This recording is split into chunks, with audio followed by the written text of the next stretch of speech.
Então tá, gente, todos me vendo? Só para confirmar.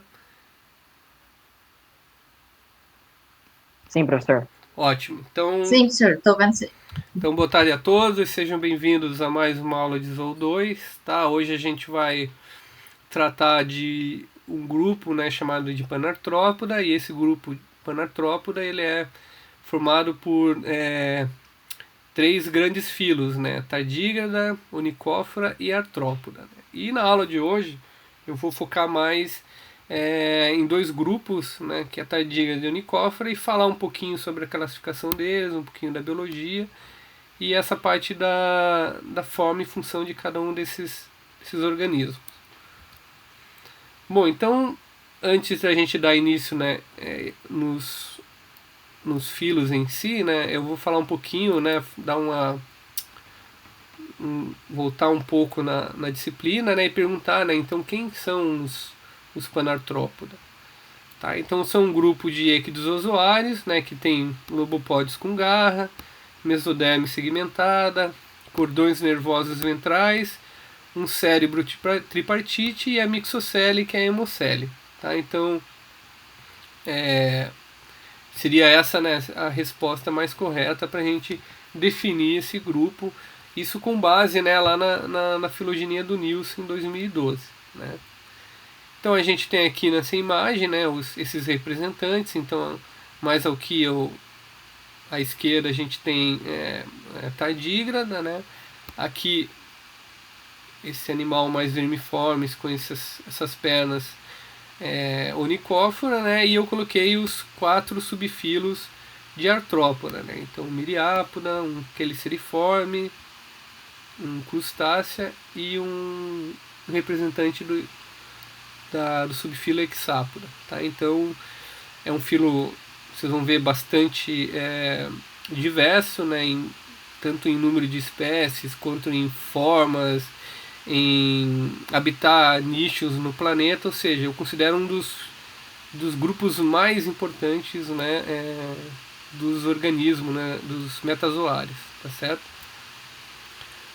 Bom, então relembrando um pouquinho o que eu falei agora, né, no slide anterior, né, então com base na filogenia do Nielsen, né, que considera os Panartrópodas como um grupo monofilético, ele usa essas 4 sinapomorfias aqui para unir, né, sustentar esses 3 filos aqui, né? Lobopódios com garra, mesoderme segmentada e cordões nervosos ventrais, cérebro tripartite e a mixocele. Mas vocês viram, segundo Gonzalo Guiribetti e Greg de Combe, né, 2017, que a gente tem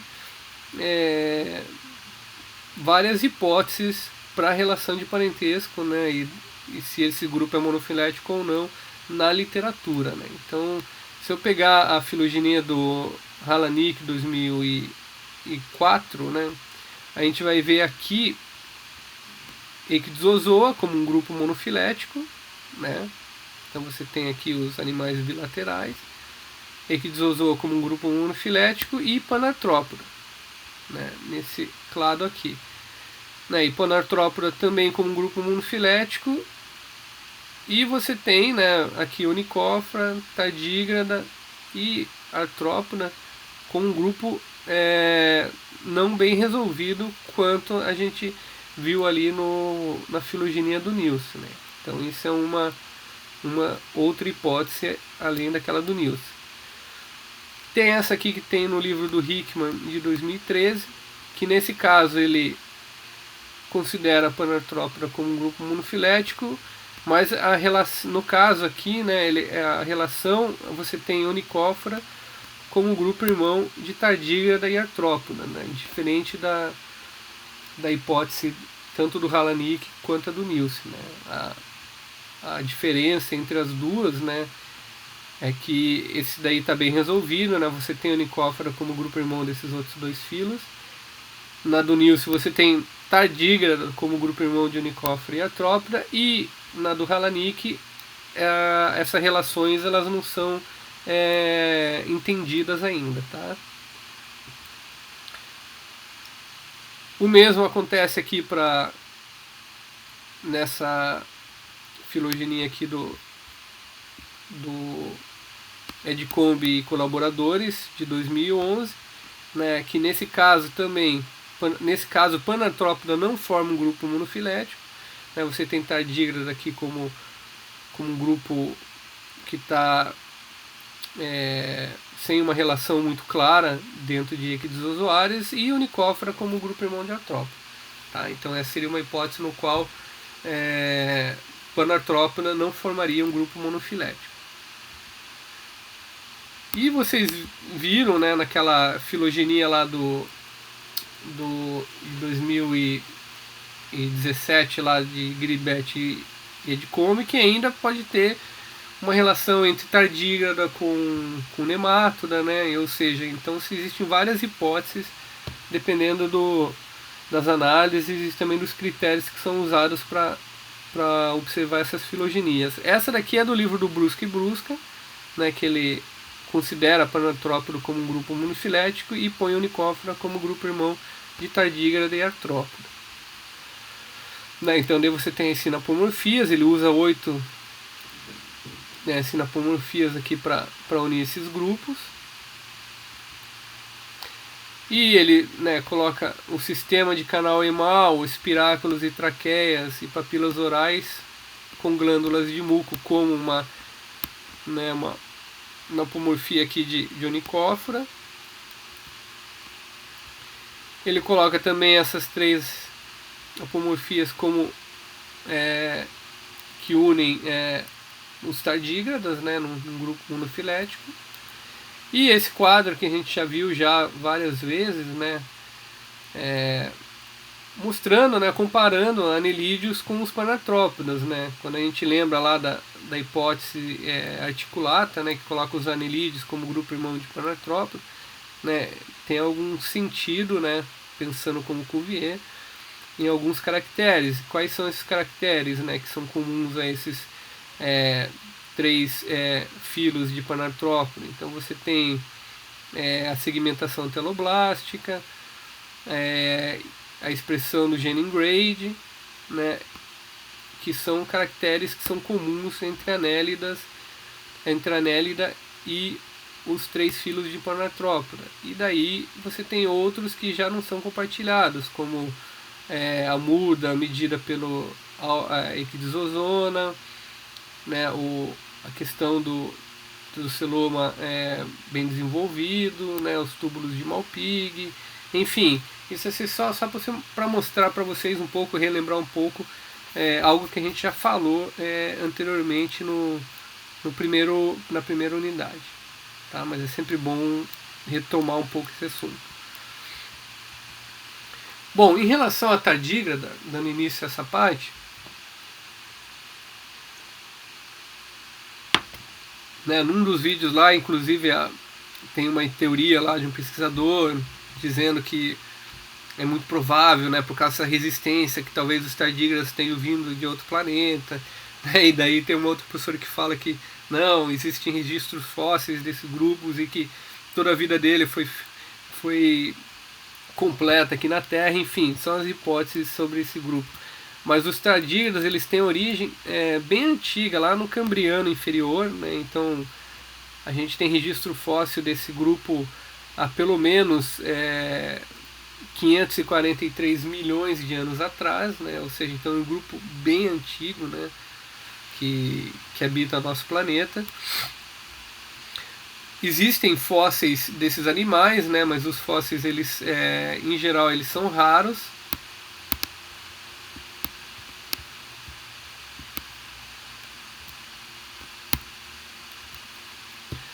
Né, a gente tem cerca de 1.200 espécies de tardígrada no mundo. É um grupo relativamente diverso, né, para pensar com um animal que a gente não visualiza, né, a olho nu, né, a maioria deles é encontrado no ambiente semiaquático, né, como filmes de água que existem em musgos, líquens, briófitas, certas angiospermas, ou no solo ou no folício de floresta. Tá? Então é um animal que você vai encontrar tanto né, sempre num ambiente associado à água, tá certo? Então, se eles forem terrestres, eles vão estar ali associados a um ambiente muito úmido, tá? Eles também podem ser encontrados no ambiente marinho ou de água doce, tá? Eles podem ser encontrados no nosso assoalho dos oceanos, né? Fazer parte da fauna bentônica, né? Eles também podem ser encontrados ali naquela região mais intermediária do oceano, em águas rasas ou também em águas bem profundas, tá? Existem algumas poucas espécies que foram encontradas em fontes de águas quentes, tá? Então associadas a áreas assim que geralmente a gente não tem vida, né? E dá para entender um pouco por causa dessa resistência desse animal, né? Viver nesses lugares mais, digamos, inóspitos. Algumas espécies marinhas são comensais, né? Ou seja, eles estão associados aos pleópodes. Pleópodes são, a gente vai falar sobre isso, né? Quando a gente entrar em artrópodo, principalmente na morfologia, mas eu posso adiantar para vocês, né? São as pernas, né? Os apêndices abdominais né? de crustáceos, né? Então é muito comum encontrar algumas espécies associadas às pernas de isópodes, né, que é um tipo de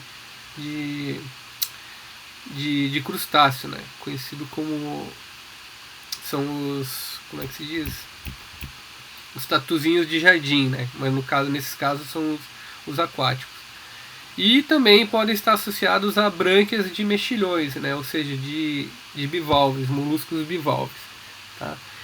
Em geral, né, apesar de a gente não enxergar esses animais, eles ocorrem em grandes densidades, né? Então você pode ter 300 mil tardígrados por metro quadrado no solo e uns 2 milhões por metro quadrado em musgos, né? Então, ou seja, é um grupo bem abundante, ou seja, com grandes densidades. E uma característica deles que vocês vão ouvir sempre falar é que todos são microscópicos, são pequenos, né? Tanto que eu coloco, entretanto, existem alguns gigantes de 1,7 milímetros, né? Mas isso é muito raro, né? Então são animais que a gente não enxerga, não consegue ver, tá? Só com auxílio de microscópio. Aqui só para mostrar para vocês, né, a aparência desses animais, né? Eu esqueci de falar, né? Em inglês eles costumam chamar de water bear, né? Em português a tradução literária seria ursinhos d'água. Né? Então eles têm esse aspecto aqui como se fosse um ursinho d'água mais pela aparência de como se fosse um brinquedo, um bonequinho, aqueles de pelúcia, né? Tá? Então eles sempre vão ter esses 4 pares de perna, né, com essas garras aqui que vocês vão ver que tem várias morfologias, tá certo? Então aqui são 3 espécies só para ilustrar para vocês. Eles ocorrem em vários, provavelmente em todas as latitudes da Terra e longitudes, né? Então, ou seja, eles são espécies de ampla distribuição e muitas, né, você encontra são cosmopolitas. Inclusive isso é uma coisa bem interessante que acho que eu vou postar para vocês um artigo que fala, né? Então quando a gente começou a achar tardígrada aí nas aulas de Zoo 2, eu comecei a estudar um pouco mais, pesquisar assim, mais por curiosidade mesmo e porque os alunos me perguntavam, né? Então a gente começou a tentar identificar os tardígrados que a gente estava achando nas aulas, né? E daí um aluno da biologia aí, o Bruno, né? Que uma vez ele achou, sei lá, uns 26 tardígrados, né? A gente inclusive fez várias fotos e tudo, a gente começou a buscar literatura e a estudar junto esse animal, né? E daí a gente gente conseguiu chegar a ordem, subordem, foi vendo, e daí quando a gente começou a tentar chegar a um nível mais inclusivo de identificação, a gente viu que talvez a espécie que a gente tivesse é a mesma que tem na Itália, a mesma que tem em várias partes do mundo, tá? Então muitas espécies são cosmopolitas, ou seja, a mesma espécie ocorre em em diversas localidades no planeta, né? E isso muito, né, dessa questão da distribuição de uma mesma espécie tem a ver por essa característica, né, deles se tornarem esses ovos, esses cistos ou tonéis que são carregados em grandes distâncias, né? Que na verdade isso ocorre por essa capacidade que esses animais têm, que a gente chama de anabiose e criptobiose, tá? Então, ou seja, eles vão se encistar, vão formar tipo uma estrutura ali, e daí, como eles são pequenos, né, o vento acaba levando esses animais em grandes distâncias, né? Então eles se dispersam com grande facilidade, né? Mas ao mesmo tempo você tem vários estudos aplicando a filogenia molecular, que quando você começa a estudar a relação, né, identificar esses animais que a gente considera a mesma coisa, usando um critério de molecular, a gente vê que são coisas diferentes daí, né? Ou seja, então tem muitas espécies crípticas, como a gente acaba conhecendo, né? Que a morfologia ela é conservativa, ela é muito parecida, mas geneticamente os bichos já conseguiram ter uma diferença ali, uma divergência genética, e que dependendo dessa divergência genética a gente consegue separar ele em grupos, em populações diferentes, tá? Mas isso é outra história, só estou falando isso para vocês entenderem um pouco essa questão da distribuição e se é a mesma espécie ou não, tá? Mas isso é muito característico por causa dessa capacidade aqui de anabiose e de criptobiose, tá? Não que só esses animais realizem esse processo de anabiose ou criptobiose, existem vários outros grupos, né, peixes, crustáceos, vários artrópodes que têm essa capacidade, né, de diminuir, né, o metabolismo dele, né, por um tempo, e dele, a partir do momento que o ambiente está mais favorável, ele volta a viver, né? Então você tem aqueles, né, não sei se vocês já ouviram falar, às vezes quando em regiões de, sei lá, na Caatinga ou regiões secas, quando para de chover por um tempo, né, um lugar onde era um lago ele seca totalmente, daí começa a chover, começa a aparecer peixe, essas coisas, e os caras ficam impressionados com aquilo, mas é por causa dessa capacidade que esses animais têm de se encistar ali, né, criar uma cápsula ali, e daí no momento propício eles voltam o ciclo, né, o metabolismo dele começa a funcionar novamente, tá? Então, e digamos que esses animais eles são super eficientes nessa característica de anabiose e criptobiose. E o que é a anabiose, né? Eu já falei um pouquinho, né? Existe uma diferença entre esses dois termos, né, aqui, né? A anabiose seria o estágio de dormência, né, que envolve uma grande redução da atividade metabólica durante condições ambientais desfavoráveis. Então, né, o animal ele reduz, né, o metabolismo dele, né, a atividade metabólica. E já a criptobiose é um estado extremo de anabiose, né, no qual todos os sinais, né, vitais, né, do animal de atividade metabólica são ausentes, né. Então o animal ele permanece ali como se tivesse morrido, né. E daí eles formam, né, esses cistos e esse tonel, que é uma característica desse grupo, tá? Então, como eu falei para vocês, outros não que vão virar tonéis, tá, gente, mas tem essa capacidade de diminuir a atividade metabólica, né. E daí vai depender, né, como, né, você tem lá aquele exemplo clássico, né, dos ursos, né, no inverno, ou alguns animais no verão, né, que é estivação, ou seja, são processos, né, que ocorrem em alguns grupos. E a gente tem, né, um outro, né, termo, né, chamado ciclomorfose, que no caso do tardígrado, o que acontece, né? O tardígrado ele pode apresentar duas morfologias distintas durante esse período de anabiose ou criptobiose, né? Então, por exemplo, essa espécie aqui, Alobiotus crispei, ela apresenta uma forma de verão e uma forma de inverno, né? E geralmente, né, essa morfologia distinta em determinadas épocas do ano, ela está associada com o desenvolvimento das gônadas, né? Então, por exemplo, somente na forma de verão ela é sexualmente madura, Tá? Então somente numa época do ano que ela vai ter a gônada lá dela prontinha para reproduzir, tá? Para receber digamos, os espermatozoides, enfim, né? Ou, né, para produzir os gametas, eles estão bem desenvolvidos, tá? Então tem, né, anabiose, criptobiose e a ciclomorfose. Tá, se alguém quiser perguntar alguma coisa, é só dar um alô, que eu não estou com acesso ao chat aqui, tá? Bom, em relação à classificação, né, a gente tem 10 famílias distribuídas nessas 3 ordens aqui, né? Então tem o heterotardígrado, o mesotardígrado e eutardígrado, tá? O que a gente vê geralmente, aqueles mais transparentes, pertencem a essa ordem aqui de eutardígrado. Bom, quais são as características morfológicas, né, mais marcantes, né, desse grupo, né? Então aqui vocês têm, né, ao lado aqui, né, um tardígrado de visão, né? A gente está vendo uma visão ventral dele, né?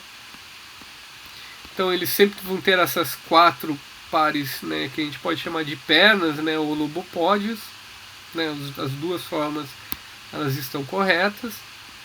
Essas pernas elas são extensões bem curtas, né, e ocas, tá? Então lembra que uma característica desse grupo as junções elas são telescopadas, né? Ou seja, conforme você tem a pressão da cavidade interna, né, o líquido que você tem aqui, essas extensões, né, no caso das pernas, elas esticam ou elas comprimem, elas encurtam, tá? E isso vai depender, né, da pressão digamos, do esqueleto ali hidrostático desse animal, tá? Então tem uma pressão muito grande, joga, né, essa estrutura telescopada para fora, né? Daí ele precisa fazer algum outro movimento, e com ação muscular intrínseca ele puxa essa extensão do corpo que é a outra, tá certo? Ou seja, tem total ligamento com a cavidade do corpo. Eles têm essa musculatura intrínseca, né, que geralmente estão associados, né, às vezes a mesma perna ou a parede do corpo do animal. E cada perna termina em ou até uma dúzia ou mais de artelhos, que são essas estruturas aqui que vocês estão vendo. Aqui no caso aqui elas parecem mais umas almofadinhas, né? Mas vocês vão ver que tem várias formas de artelhos que são usados para diferenciar gêneros e espécies. Tá correto? Bom, aqui para ilustrar para vocês o que eu falei agora, né, em relação aos artelhos, né, que eles terminam em forma de almofadas, né, como esse aqui, ó, né, ou em discos adesivos, como esse aqui. Então em D você tem, né, almofadinha ou em discos, ou daí como a gente tem aqui em A, B e C, que em forma de garras, né. Então você tem essa na A aqui que parece um membro anterior, né, uma garra de uma ave, né, de rapina, né. Tem esses aqui, veja que existem várias morfologias, né, de artelhos, né. Então sem dente, com um dente mais basal, com um dente mais medial, com 2 dentes basais, enfim, um com um dente bem longo mais basal e outro com um dente bifurcado lá terminal, ou seja, dependendo da espécie, do grupo, você pode ter diferentes tipos de artelhos, né? E também isso vai estar associado ao hábito de vida desses animais, né? Então provavelmente esse aqui em forma de almofada aqui, ele está associado, deve ser um animal aquático, né? Provavelmente usa isso como um remo para ele auxiliar no processo de locomoção dele. Né? Em relação, né, ao corpo desses animais, ele é coberto por uma fina camada de cutícula. Lembra, a gente está falando de um animal ictiozoário, né? Essa cutícula ela não é calcificada e ela sempre sofre, né, mudas, né? Ou seja, ela é trocada, né, periodicamente. Tá? Ela pode ter vários tipos de ornamentação, né? Então, tipos de espinho, ou a forma como ela é, digamos, disposta no corpo do animal, né? Ela pode ser dividida em placas que são simétricas, são assimétricas, né? Tanto na região do dorso, como a gente está vendo nessa figura aqui, quanto na região ventral, né? Que se a gente olhar essa figura aqui, nesse caso aqui a gente não tem placa, tá? Mas poderia estar disposta ali também. Tá? Né? E daí você tem, né, vários tipos de espinhos também, de sedas, né, papilas, enfim, vários tipos de anexos, assim, digamos, na pele, na camada da cutícula, perdão. Eles crescem através das mudas, né, vão trocando periodicamente, e né, no livro ele diz que, que a maturidade sexual ela é obtida depois de 3 a 6 ínsteras, né? Então depois que ele troca, né, entre 3 a 6 vezes a cutícula é que o animal está maduro sexualmente. O celoma é reduzido, né?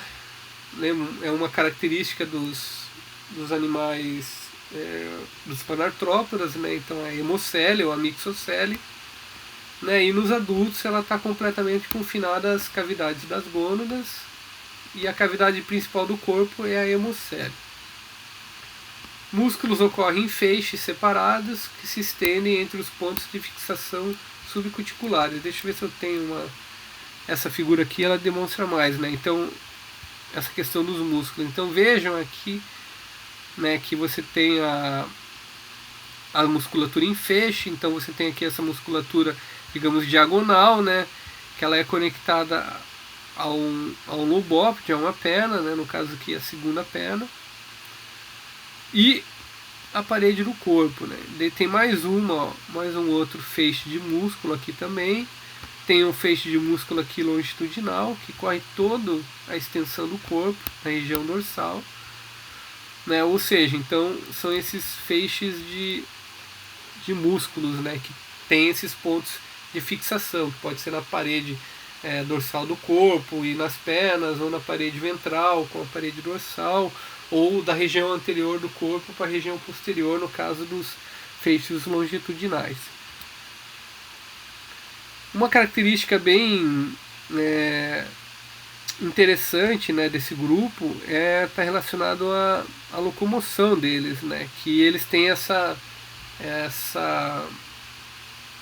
sistema que eles chamam de sistema de passos controlados, né. Então, se você vê, quando vocês assistirem os vídeos que eu coloquei para vocês vão ver que eles têm os passos eles são bem controlados conforme o animal está se locomovendo, tá? Então, ou seja, move para frente a perna mais anterior, né? A outra perna ela espera chegar lá para daí a outra, e ou seja, é tudo bem definido, ou seja, os movimentos são bem controlados, né? Por isso que eles chamam de sistema de passo controlado. Então você tem esses músculos, né, conectados, né, à cutícula, né, e eles associados geralmente a cada uma dessas 4 pares de perna.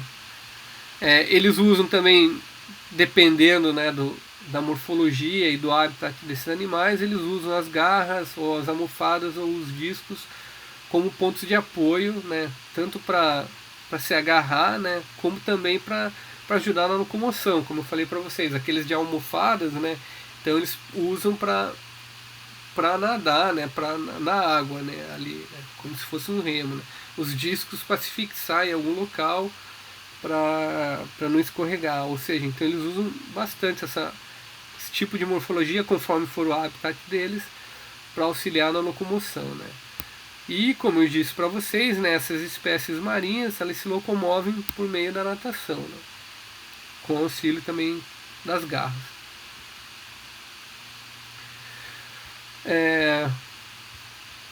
Esses animais, eles têm, né, eles se alimentam principalmente de fluidos de células vegetais ou animais, tá? Isso é muito interessante de a gente ver nos vídeos, vocês vão ver, tem no primeiro vídeo que eu coloquei ali para vocês, tem um momento que um tardígrado ele está se alimentando de uma alga microscópica, né? Então você vê claramente esses estiletes orais, eles funcionam como se fosse uma pá, aquelas pás que você usa para cavar buraco, né?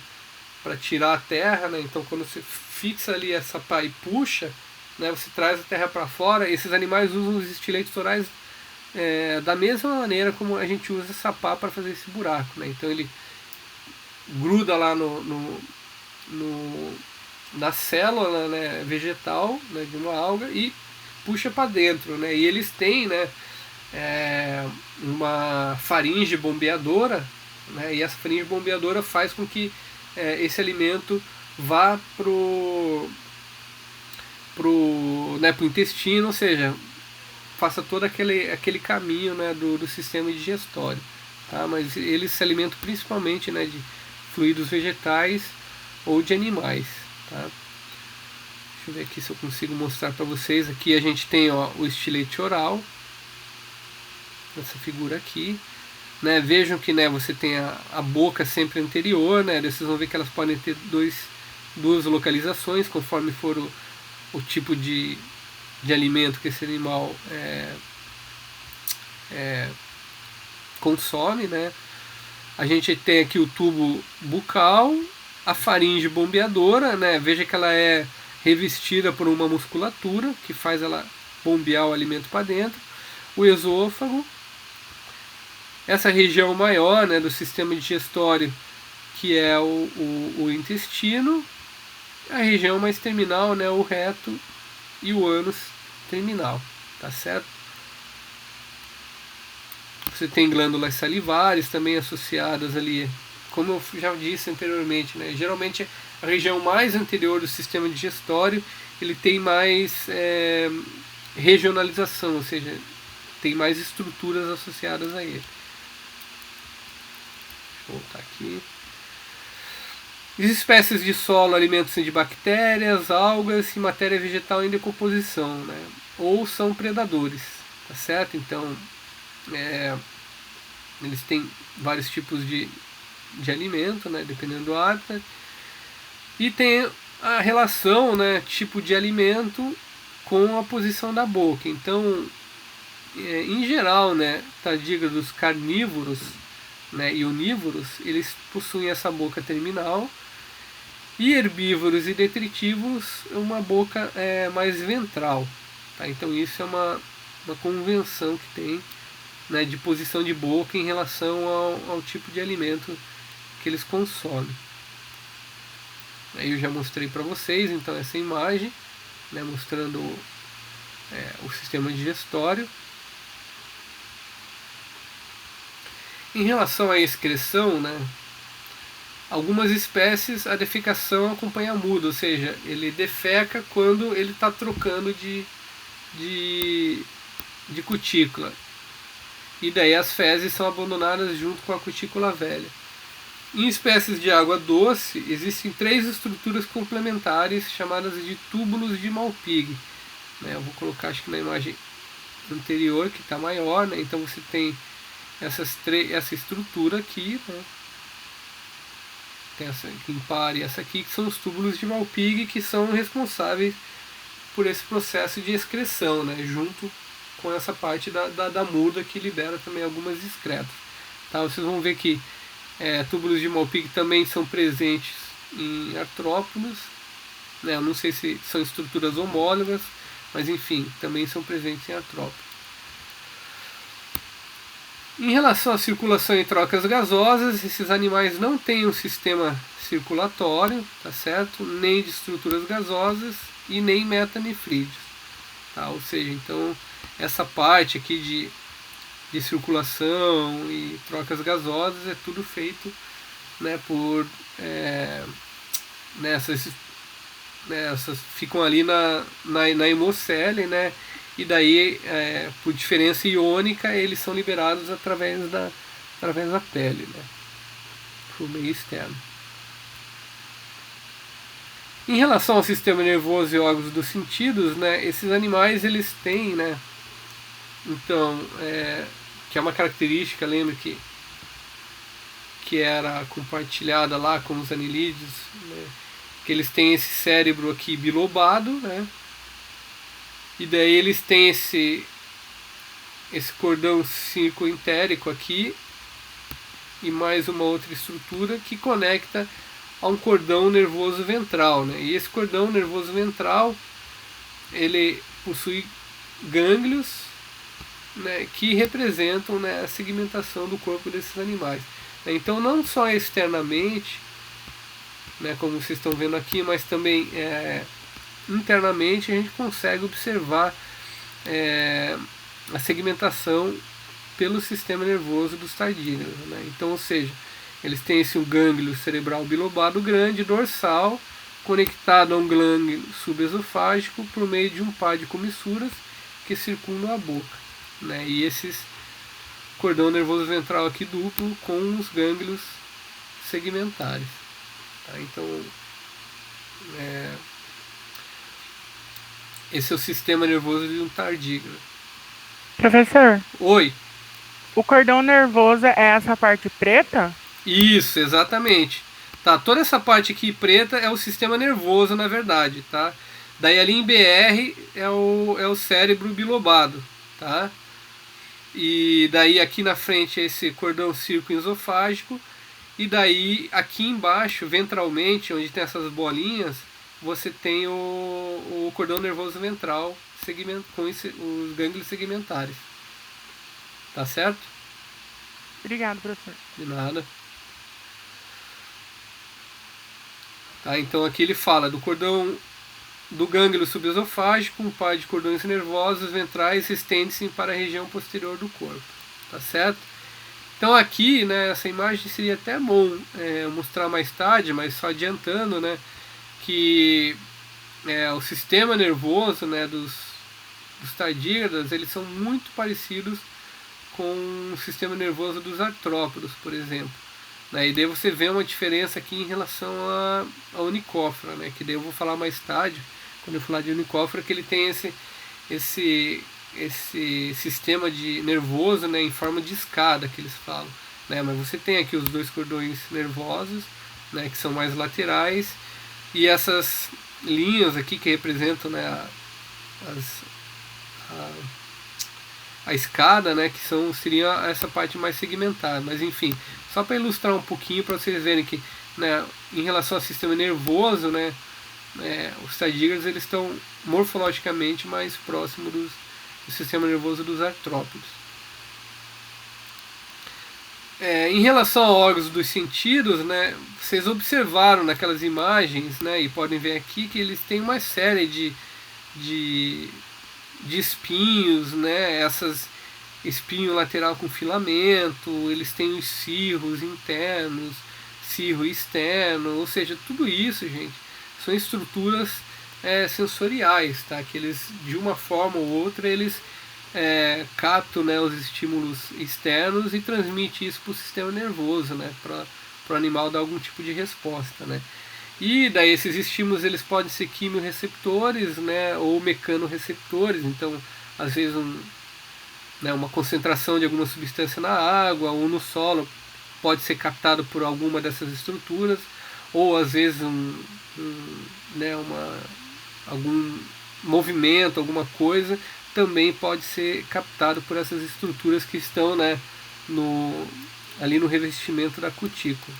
Tá?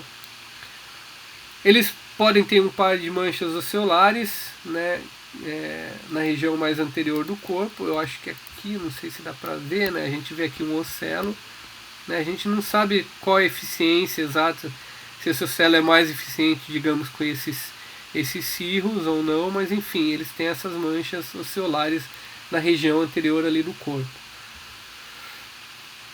Né, em geral, né, na região mais próxima ali ao cérebro bilobado, que você tem várias estruturas, né, sensoriais, né, mas também em outras partes do corpo do animal, né. E também tem uma estrutura chamada de clavo, que ela, como eu falei para vocês, ela é uma estrutura quimiosensorial, que é um par de cirros ocos que é localizado, né, aqui na região anterior da cabeça, né? Então a gente vê aqui essa clava, aqui do outro lado, né? E são estruturas sensoriais, quimiosensoriais. Em relação à reprodução, né, e desenvolvimento, você tem os dois sexos, né, o macho e a fêmea. Né, ambos os sexos possuem uma gônada simples. Né, em geral, essa gônada ela é bem grande, né, principalmente a feminina. Em alguns gêneros a gente não conhece o macho, ou seja, são espécies que são consideradas partenogenética, né, e a maioria copula e deposita os ovos. Tá? Eles têm um comportamento de cópulo e de depositar o ovo. Então, como é que eles fazem? Algumas espécies o macho deposita os espermatozoides diretamente dentro do receptáculo seminal, né, ou cloaca da fêmea. Né, então ele vai depositar, né, o espermatozoide dentro do receptáculo seminal. Deixa eu ver se eu acho uma imagem aqui do receptáculo seminal. Aqui, ó, tá? Então eles depositam dentro.